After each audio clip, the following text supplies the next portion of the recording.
Department and Claremont Graduate University. Thank you all for joining us today for our guest artist series for our performance form class. The guest artist series has been a wonderful addition to our Music to 70 course program. And over the years, we have welcomed some fantastic musicians, artists, and speakers alike. I appreciate all of your support as we continue to grow. So before we begin today's presentation, I would like to take a moment to acknowledge the incredible artwork surrounding us. We are privileged to showcase the works of Rina Alvarez and Connie Mendoza, two remarkable artists whose pieces bring a unique and inspiring energy to this space. So their exhibition reflects the way of forgotten objects by Connie here in this gallery, and the other gallery, 7 Gateways in the Milky Way by Rina at the other gallery, East Gallery. So both are creating a dialogue between visual and musical expression. So before we start, I want to introduce our artist.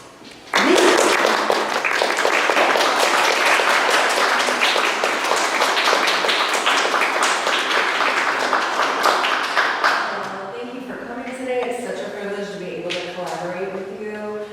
We are all like creative people. So to come together in this space, this beautiful space of the Peggy Phelps Gallery with Connie Mendoza's work, and the East Gallery that's open with my work, as Jenny said, the 7 Gateways in the Milky Way.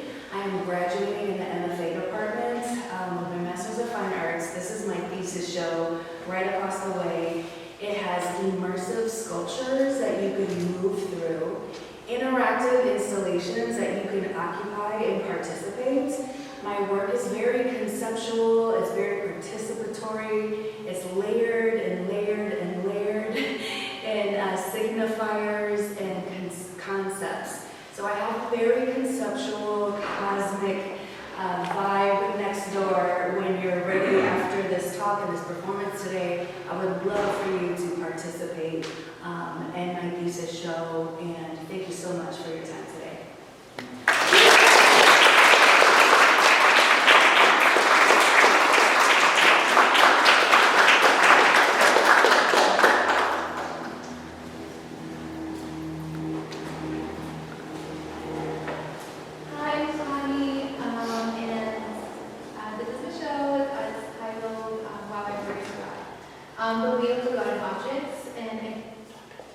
Like Rena mentioned, this is my MFA thesis show, and I think just to talk a little bit about it, I just wanted to explore labor in two different ways, two different lights, basically labor disposability and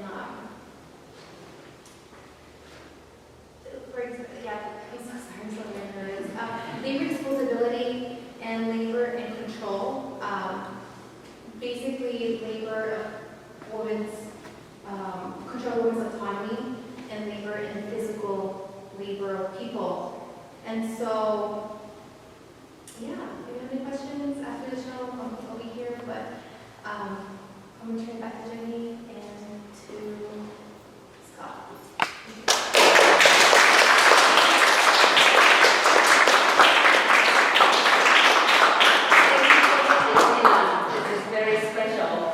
So I encourage you all to take some time to appreciate their work after today's event.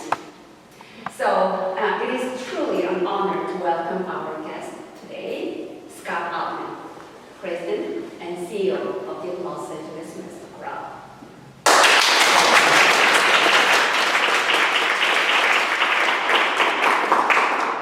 Scott's remarkable career spans both music performance and leadership. He was a professional opera singer for 20 years, performing over 40 different opera roles and captivating audiences around the world. Beyond his performing career, Scott has made a significant impact in arts administration and leadership. He has served as the president and CEO of the Cincinnati Ballet, as general director of esteemed organizations like Arizona Opera and Opera New Jersey, an organization he helped establish, and as an executive director of Ballet West. Scott is an alum of the Manhattan School of Music and University College at Purchase, where he honed his craft and built the foundation for his extraordinary career. In addition to his work as a performer and leader, he also dedicated 3 years to teaching voice at Princeton University, sharing his expertise and guiding the next generation of musicians. His journey is a testament to the many opportunities available in the arts, whether on stage, in leadership, or in education. Today, we have the privilege of hearing from him about his experiences, insights, and the lessons he has learned along the way. I encourage you all to engage, ask questions, and take a full advantage of this unique opportunity. Please join me in giving a warm welcome to my dear friend, Scott Altman.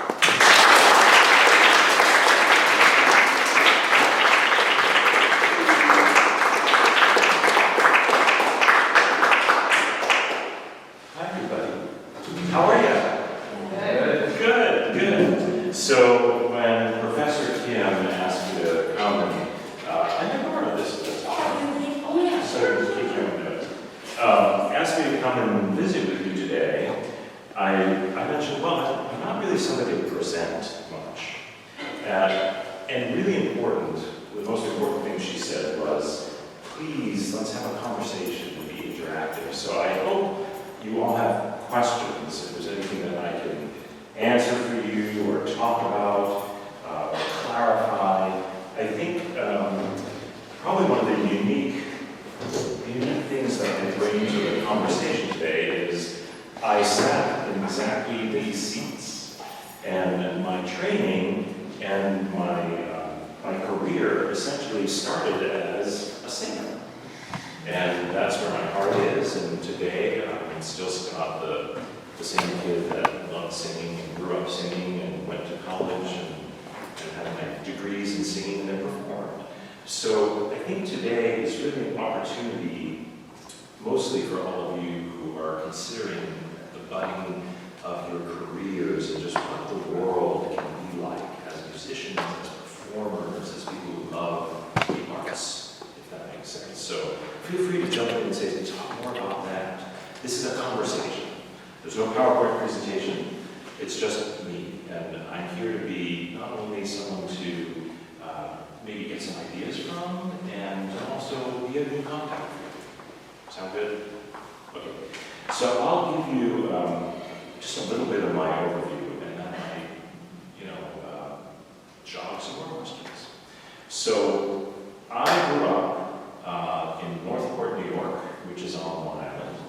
So I had an opportunity in that school environment to really thrive, and it was a great opportunity to have wonderful academics, but also a theater department, and there were great band, and great orchestra, and really fabulous choral tradition. My love of the arts, and indeed my love of singing, all began when I was in middle school. So I was about 12 and 13 years old when an opportunity to actually audition. So here I am, a nervous 12-year-old, for a little select chorus called the Choralators at Northport Middle School. And I participated in that select chorus. I loved it, and at the same time I said, gee, what else can I do with my voice? Well, you can try out and be in the theater program. And so I'm singing in the chorus of, Rodgers and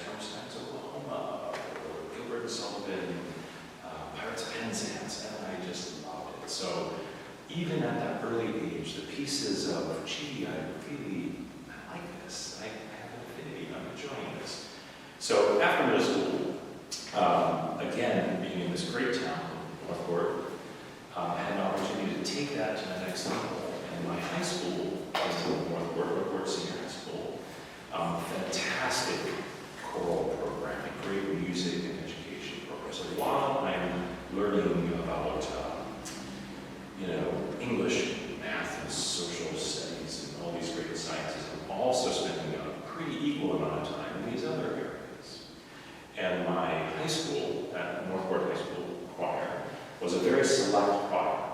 And we rehearsed every single day, so for a quarter or a period of the school day, and then every Monday night.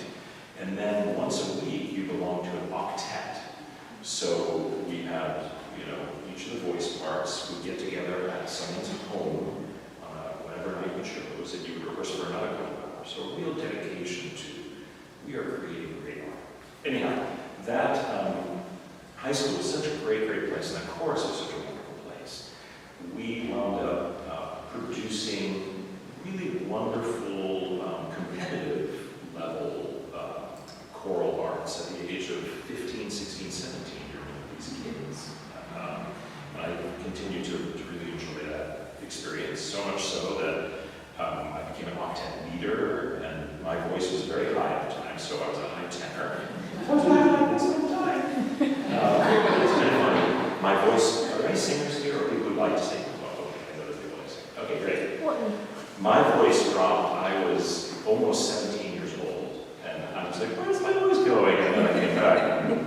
I was a senior at that point, because where do I fit? And I knew the bass section, my guy. So it was great. But we participated in something called the International Youth and Chorus Festival, which was a competition in Vienna, Austria. So imagine this group of choristers, we're about 80, and we fundraised, and off we go to Vienna, Austria, where this select choir from Northport, Long Island, wound up taking second place in the world in youth choruses. So all of a sudden, I'm really seeing how, even as a youngster and as someone who just loved the arts, we could perform and produce in such a high artistic integrity. I'm giving you all of this information because it colors just who I became. So at this young age, I'm realizing, wow, it's possible through hard work and collaboration to really have high art. So after that, I continued doing more and more and realized I love this so much. Can I actually do this as a career? Well, yes, you can. So I started taking voice lessons midway through high school, strange voice drop, and as a bass, there's not that many of us around. So as a bass, I auditioned to multiple colleges, and I was accepted to a whole handful of conservatory settings. So I knew at that time that this is really what I love, and I want to do that. But I took advantage of an opportunity to go to a school called State University College of Purchase. Have any of you heard seen Purchase? Yeah, okay. So it's just outside of New York. And the really unique part of State University at Purchase is that it's a conservatory setting in a liberal arts environment. And the teachers in all pieces of conservatory, so my private teacher, or ear training, or music history, or any of the parts that I was studying, diction, were all active performing professionals in the general New York area. So, for example, my music history teacher was a guy named Anthony Newton. He was a world-famous organist, and he wrote books on the Baroque era. I was just telling Professor Kim about a pianoforte player named Stephen Lubin, world-renowned in the 1990s.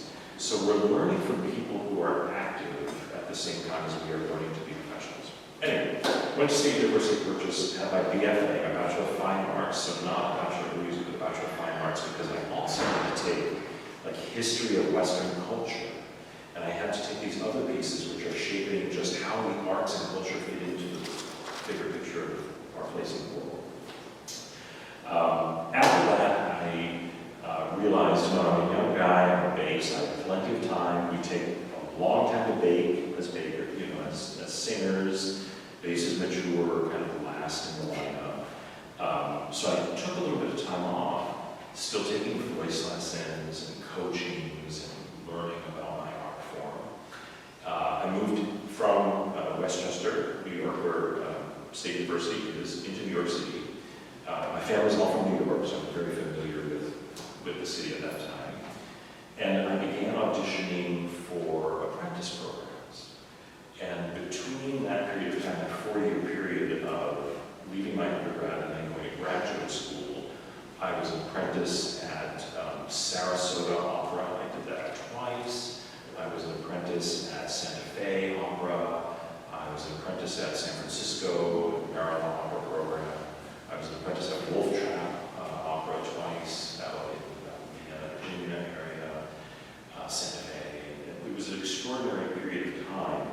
And I decided, too, that I'd like to further get more education, and I had the time to do so. So I applied, was accepted, and was really very lucky to receive a scholarship to go to Manhattan School of Music.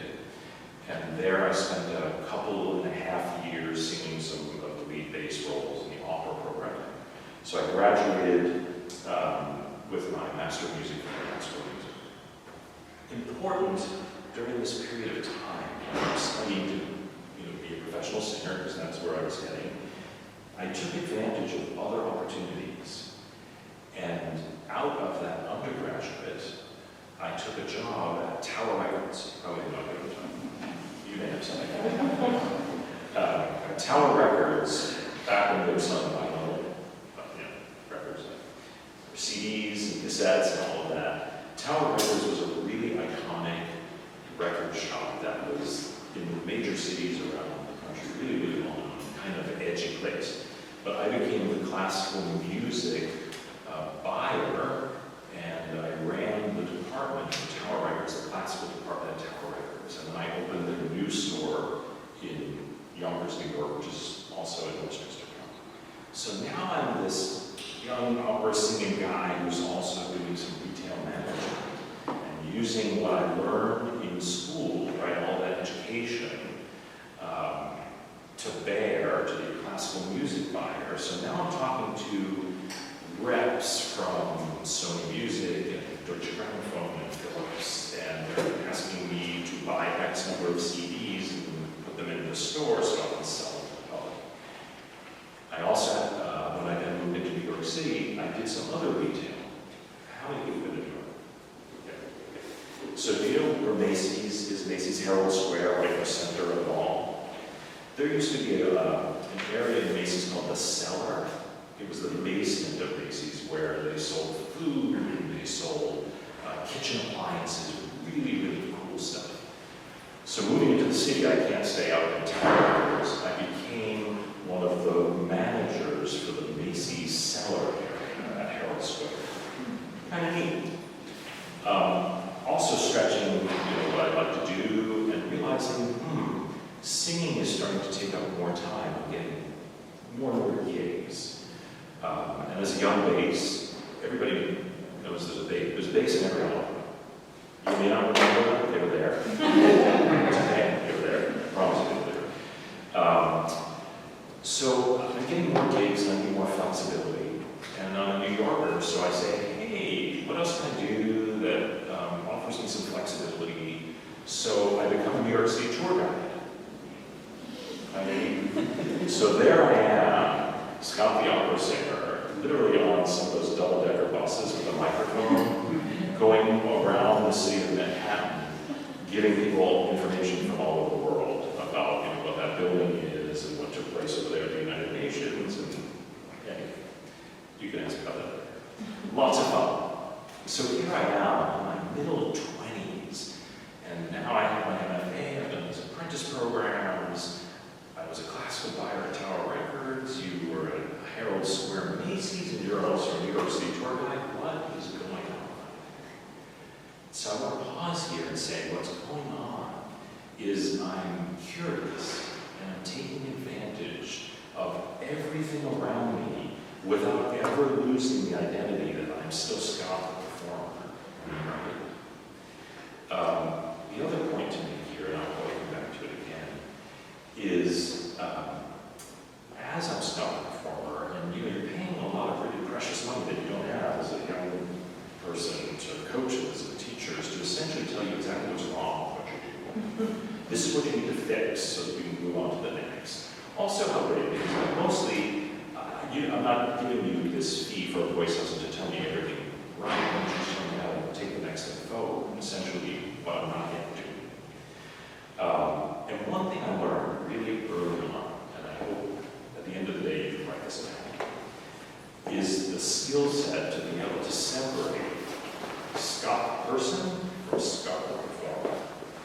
We bring pieces of ourselves to what we do, right? It educates and it helps us interpret our music and our art form, but it doesn't define.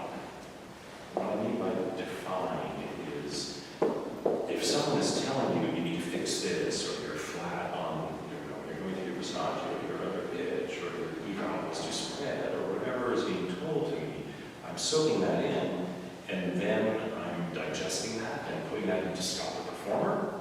But when I go home, or when I'm talking with my friends, that didn't define me.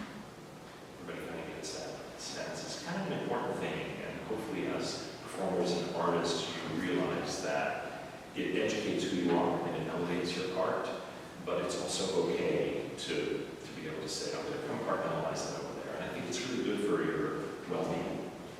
So, moving on, I sang for nearly 20 years. Right around that time, I sang for some artist management. I was working with a voice teacher. He just passed away probably 3 years ago. His name was Voyage. And I earmarked I really want to study with Voyage because he was kind of a preeminent voice teacher for low voices, low voice men, low voice women, that's a surroundings and whatnot. Some really extraordinary names had studied with him. And I knew that it was a great path to learning more specifically what I needed to be really good at what I did. So I wound up in his studio. I was there for several years. And a few years into that, I'm singing and getting more gigs, which are taking me increasingly away. So, I can't do much tour guiding that month because I'm going to be in Chicago singing with the lyric, or I'm off to Israel to sing Olena and Tel Aviv, or I've been invited here. So I needed that flexibility, yet I can always come back and get on schedule. So that's kind of what I'm and that was a really extraordinary time, a period of time. I was still learning, constantly growing. And then I met my wife in New York around that time, and we decided, hey, let's consider moving out of Manhattan to just not be in the city because it was really frantic nature. Right before that time, I had also become engaged with artist management. So I was working with Columbia Artist Management, Columbia's Cabinet, it was in Columbia Artist Management, was really kind of well-known, had their fingers in lots of pots all over the world. And again, I'm still this young bass, and I said to my manager, hey, we're going to be about to Princeton, and my wife has taken a job in artistic administration, and I'm going to still sing. And when I was at Princeton, I was asked, hey, Scott, you're going to do a little private teaching. Would you like to come on board and do some private teaching at the university? Again, balancing Scott the professional performer, now Scott teaching, my wife is administrating. And I said, sure, great opportunity. And at that point, I'd been singing for enough time, I felt like I could give something back to young singers who were now 10, 12 years my junior. And that was an extraordinary opportunity. So, at that time, I'm singing, I'm getting more mature as a bass. My manager says, hey, we're ready to put your name forward with more international opportunities. And I said, well, my wife and I had this little thing that we're starting.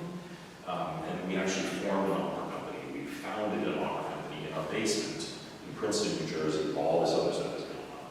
And that was called Opera New Jersey. And that formed because of a need.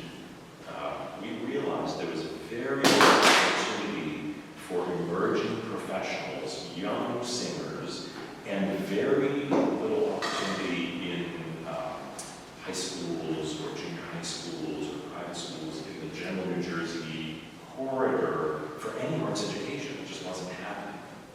So we gave opportunity for young singers to come and create mini, like 1 hour reduced operatic performances, and then we brought them into schools, and it became something wonderful. And then, using my contacts of great artists in the opera world, we started offering remarkable master classes to these young artists who were budding singers. And then a little opera company that was existing in central New Jersey called Opera Festival of New Jersey went out of business. And their home was Princeton University. It was at the MacArthur Theater Center in Princeton. And we said, hey, we could probably fill that slot, right? We could put together these performances and productions. So there were a lot of people that I had been singing with, and cutting-edge directors, and people really on the beginnings of their career, who I said, hey, would you like to come and sing your first film length that aligns with the mission of what we were trying to do here in New Jersey? So we have full orchestra, and all of a sudden we're putting together operas and performances in central New Jersey. Opera New Jersey takes off, kind of skyrockets. And in that period, I did say to my artist manager, Ken Madison, Ken, I think I'm going to just maybe not really do any auditions for a minute. Let's give it a pause, because I'm really loving the opportunity to bring together community and help create opportunities and really produce this administrative stuff. So I was general directing this opera company that we had formed. It grows and grows and grows and grows. In a nutshell, I never looked back. So that was kind of a really important time in my life, that I never lost sight of Scott the singer. I still do a little singing. But because I had my eyes open to all sorts of potential and all sorts of opportunity, and I knew that my life was going to be centered around the arts and performance and ways to give back, this became such a fulfilling opportunity to exponentially be able to do much more than I felt I could do as a singer on the opera stage. And so I was nurturing the next generation of singers. Opera New Jersey is born. Then fast forward to really seriously pivoting out of singing. I was recruited to go to Arizona Opera, which was a really interesting situation. Arizona Opera had formed 40 years before I got there, and Arizona Opera is one of the only two at the time opera companies in the country that performed in two major cities. They performed in Phoenix and in Tucson. So imagine arriving at an opera company and saying, oh my gosh, how do you do two completely different cities? It's not a touring company. Only to realize that the organization was in really serious distress, real problems. I actually learned about 6 months after I got there that the board chairman said, Scott, before you arrived, there was a little talk about dissolution. And I said, well, it would have been nice before I came. They didn't dissolve. But the interesting part of that piece of my career is that was what's called a turnaround. So something had to literally turn around, or success was not going to be possible for the organization. So with some really remarkable volunteers on the board and a really great staff, we put together how we're going to do this. And essentially what came to my attention very quickly is, hey, the model, the business model for doing this opera company is kind of broken. That's the issue. Not sustainable the way it is. And the reason it wasn't sustainable is because the company formed in Tucson, but yet is really a whole lot more in Phoenix. Well, why is that? Because 40 years before I got there, Tucson had a population of maybe 250,000, Phoenix had a population of maybe 300,000, By the time I got there, Tucson had a population of maybe 250,000. Phoenix has a population of over 4 million. So when you have a company or a structure that is servicing equally both markets, we're doing just as many performances here and just as many performances here, yet this is no longer sustainable, yet the company started in Tucson, you have a little disconnect. So we had to sell some property that is the rehearsal facilities and the offices in Tucson and move the company more centralized into Phoenix. We entered into an agreement with the city of Phoenix to put out 50% resources, and they were going to put out 50% resources to build a new Arizona Opera Center in downtown Phoenix. I said, well, what are we going to do about the people in Tucson?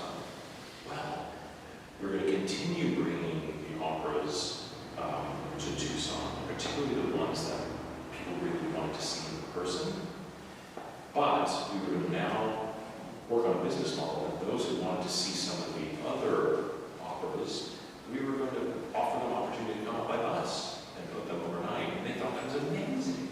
And we sent an educator to sit on the bus, and they were getting literally opera tour lectures on their drive up, and they had box dinners, and they were treated as if they were getting so much more than the people in Phoenix, because we came up with a way to navigate that business model. And Arizona Opera turned around, and it was flourishing.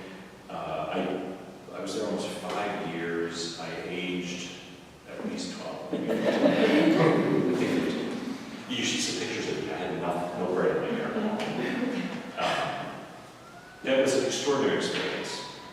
And I credit the Opera New Jersey and Arizona Opera days. I would say that's where I got my MBA in arts administration, because it was tangible, very real time, very critical core need decisions that had to be made. And I was working with a lot of people who were really much smarter than I was, but I was listening and learning and absorbing.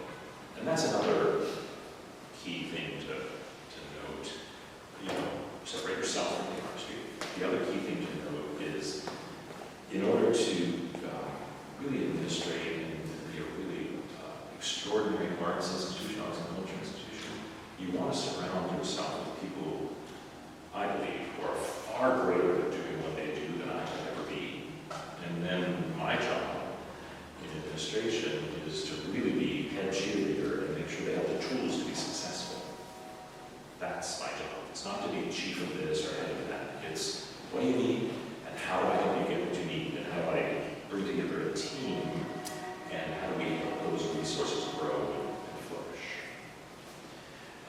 Anyhow, after opera, we built the Arizona Opera Center in downtown Phoenix. I told the board about 6 months after the building was going to come online. I said, I can't stay much longer after the building. What do you mean, Scott? I said, I'm your turnaround guy. I can't be the person who takes it from that to the next iteration of growth and where it wants to be. I need to move on. And I did it, but I had a really good friend who was running at the time Ballet Arizona. So there's 3 big performing arts institutions in the downtown Phoenix area. The ballet company, the opera company, and the scene. So I said this to my friend who's running ballet, and a couple of months later he says, "Scott, you're not done." I said, well, I didn't say I was done, but I do need to move on, because I can't keep aging in 3 months for everyone. He says, "Scott, would you consider, pivoting to a different art form?" I said, "Sure, of course.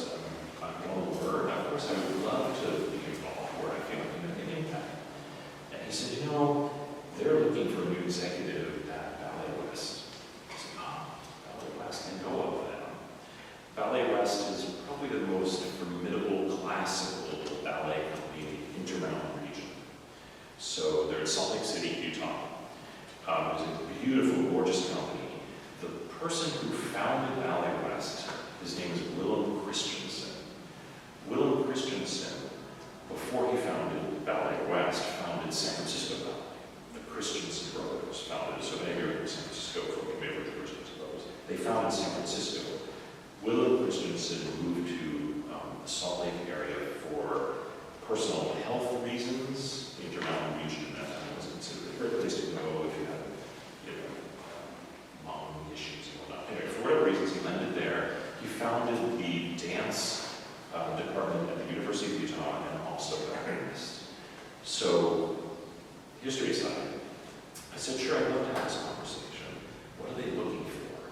Well, Scott, it seems like you're pretty okay, figuring out some situations in companies. I said, what do you mean? And they weren't in a lot of trouble, but they needed some, what I would say is they're kind of stuck. So they needed some unstating. So Scott being the ideator guy, I said, yeah, I'd love to have a conversation. Fast forward, I was invited to go and be the executive director in ballet. And really interesting time in my life because up until then, a performer and a professional opera singer, and running opera companies, the model of the company is slightly different from other art forms. In ballet, and indeed where I'm at now at the Master Chorale, you have dual leadership, which means that you have administrative oversight and artistic oversight. And both of those are equal in navigating the mission, the vision, and I thought that was amazing and just really, really exciting. And that partnership wants to be a beautiful, wonderful, extraordinary, respect-filled relationship. So I really wanted to get to know the artistic director of Ballet West, and I'm still great friends with him today, Adam Skloot, and we did really remarkable things for Ballet West over a period of years.